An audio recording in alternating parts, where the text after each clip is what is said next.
उत्तर प्रदेश के मुख्यमंत्री योगी आदित्यनाथ आज ग्रामीण मार्गों का शिलान्यास और लोकार्पण के कार्यक्रम को अंजाम दे रहे हैं। 14 ग्रामीण सड़कों का शिलान्यास और 509 ग्रामीण मार्गों का लोकार्पण मुख्यमंत्री ने किया है। आइए आपको लिए चलते हैं मुख्यमंत्री के कार्यक्रम में। 509 ऐसे मार्गों का यहां पर आज लोकार्पण का कार्यक्रम हो रहा है। एफडीआर से जुड़ी हुई जो सड़कें थी, जो सड़कें अभी बननी हैं जौनपुर और आजमगढ़ में, उनके कार्यों का शिलान्यास भी यहां पर हो रहा है। पीएमजीएसवाई की 155 करोड़ रुपए की लागत की 1923 किलोमीटर की कुल लंबाई की 692 जो ग्रामीण मार्ग हैं, इनके रिन्यूअल कार्य का लोकार्पण भी आज संपन्न हो रहा है। और प्रधानमंत्री ग्रामीण सड़क योजना के 6208 कुल लंबाई के 4130 करोड़ रुपए की 886 ग्रामीण कार्यों के कार्यकारक भी आज यहां पर शुभारंभ हो रहा है। मैं इसके लिए आप सभी जो हमारे जिला पंचायत के अध्यक्षगण हैं, जिला पंचायत के सदस्यगण हैं, माननीय विधायकगण हैं, माननीय सांसद हैं, इन सबको हृदय से बधाई देता हूं। आपकी मेहनत रंग ला रही है, ग्रामीण अर्थव्यवस्था को और सुदृढ़ता प्रदान करने में योगदान दे रही है। इसके लिए मैं आपको बधाई देता हूं और अपने ग्राम्य विकास और पंचायती राज विभाग को इसके लिए धन्यवाद भी देता हूं कि इन्होंने इसको पूरी प्रतिबद्धता के साथ इस योजना को आगे बढ़ाने का कार्य किया है। मुझे प्रसन्नता है कि प्रदेश की जिला पंचायतों द्वारा लगभग 14,000 किलोमीटर कुल लंबाई की जो सड़कें थी, उन्हें लेपन का कार्य इनके द्वारा किया गया। इसके अलावा 10,000 किलोमीटर कुल लंबाई की खड़ंजा जो मार्ग हैं, उनकी देखरेख भी जिला पंचायतें ग्रामीण क्षेत्र में करती हैं। और हम सब जानते हैं कि केंद्रीय वित्त आयोग और राज्य वित्त आयोग के द्वारा प्रतिवर्ष जिला पंचायतों को 2500 करोड़ रुपए प्रदान किए जाते हैं। वर्तमान में जिला पंचायतों के पास लगभग 2800 करोड़ रुपए मौजूद हैं। स्वाभाविक रूप से इन सब के लिए अच्छी कनेक्टिविटी के लिए इस धनराशि का बेहतर उपयोग होना चाहिए और इस पे सतत निगरानी हमें करनी पड़ेगी, इसकी निरंतर मॉनिटरिंग करनी पड़ेगी। अगर इसे हम व्यवस्थित रूप से आगे बढ़ाने का कार्य करेंगे तो कोई संदेह नहीं कि हमारी पंचायतें भी, चाहे वह जिला पंचायत हो, क्षेत्र पंचायत हो या ग्राम पंचायत, ये भी जन विश्वास की प्रतीक बनेगी।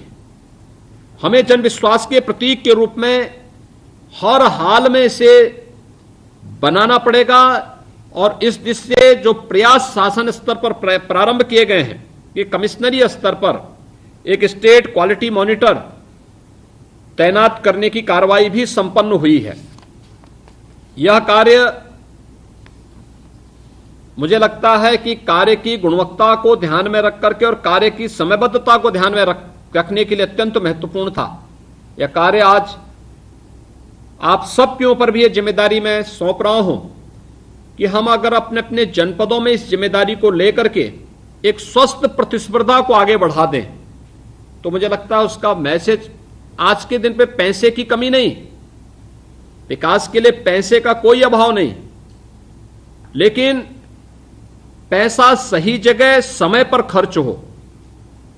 हम कार्य के मानक की गुणवत्ता की निरंतर समीक्षा करते रहें, उसका भौतिक सत्यापन करते रहें। इसका लाभ हमें राजनीतिक रूप से तो प्राप्त होगा ही, साथ साथ आम जनमानस को अपनी दैनिक कार्यों के साथ साथ अपनी आर्थिक गतिविधियों को आगे बढ़ाने में भी इस क्वालिटी वर्क का भरपूर लाभ मिलेगा और इसका गुणगान वे लंबे समय तक करेंगे कि किसके कार्यकाल के समय में यह कार्य हुआ है और उस कार्य का क्या लाभ उसको अपने स्वयं के दिनचर्या और स्वयं के आर्थिक गतिविधियों के साथ जुड़ करके इसे प्राप्त हुआ है। मैं इस दृष्टि आप सबसे कुछ बातों के लिए बारे में कहना चाहता हूं। खास तौर पर देखिए, मेरे पास यहां पर हर जनपद से अच्छी और बुरी दोनों प्रकार की खबरें आती रहती हैं। जहां पर जो लोग अच्छा काम कर रहे हैं, जो जिला पंचायतें अच्छा काम कर रही हैं, क्षेत्र पंचायतें अच्छा काम कर रही हैं, उसकी भी मेरे पास निरंतर चीजें आती रहती हैं। देखिए, हमने सीएम हेल्पलाइन और आईजीआरएस पोर्टल बनाया हुआ है और मेरे पास हर दिन हर जगह की चीजें आती हैं। अच्छा काम करने वाले भी लोग उसकी फोटोग्राफ भी भेजते हैं और साथ साथ वहां पर उसके बारे में पोर्टल पर भी बोलते हैं यहां अच्छा काम हुआ है। लेकिन जहां अच्छा काम नहीं हो रहा है वहां पर भी उस प्रकार की शिकायतें मेरे पास आती हैं और उसी का परिणाम है कि हम लोगों ने अभी अयोध्या जिला पंचायत के एक अभियंता को सस्पेंड किया है, एफआईआर लॉन्च की है और उसको गिरफ्तार भी करवाया है। इसी प्रकार से कौशांबी में भी वहां के एएमए और इंजीनियर दोनों को सस्पेंड किया गया है क्योंकि इनके द्वारा समय पे पेमेंट नहीं किया गया था। 1 वर्ष से पेमेंट को लंबित रखा गया था। इसी प्रकार से जिला पंचायत गाजीपुर में भी जेई को सस्पेंड करके एफआईआर लॉन्च की गई है। पेमेंट लंबे समय तक लंबित रहता है तो ये चीजें दिखाती हैं कि कहीं ना कहीं इसमें भ्रष्टाचार है।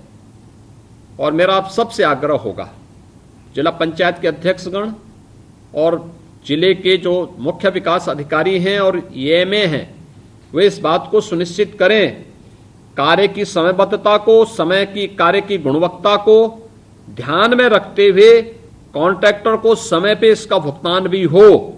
ये जिला पंचायत स्तर पर हम जरूर निगरानी करें। प्रधानमंत्री ग्रामीण सड़क योजना के अंतर्गत भी इन सड़कों की अनुरक्षण का दायित्व संबंधित कॉन्ट्रैक्टर को 5 वर्ष तक करना होता है। जहां पर सही समीक्षा होती है वहां पर सड़कें अच्छी होती हैं, लेकिन जहां पर नहीं हो पाती वहां पर सड़कों में गड्ढे बन जाते हैं और जब गड्ढा एक बनता तो उसका दायरा बढ़ता ही जाता है। इसलिए हम समय पर इन चीजों को ध्यान दें कि करप्शन के लिए कोई जगह कहीं पे न रहे, अनावश्यक पेमेंट न रोका जाए। कॉन्ट्रैक्टर ने काम कर लिया तो समय पे भुगतान हो जाए।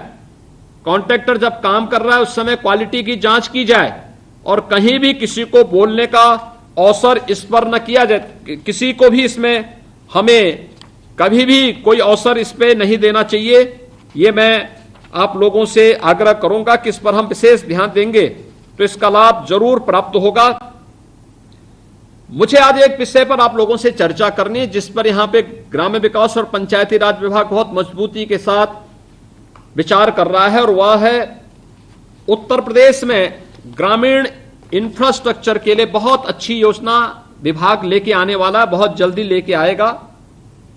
विभाग स्तर पर इस पे कार्य भी चल रहा है, गंभीरतापूर्वक है। उत्तर प्रदेश मातृभूमि योजना।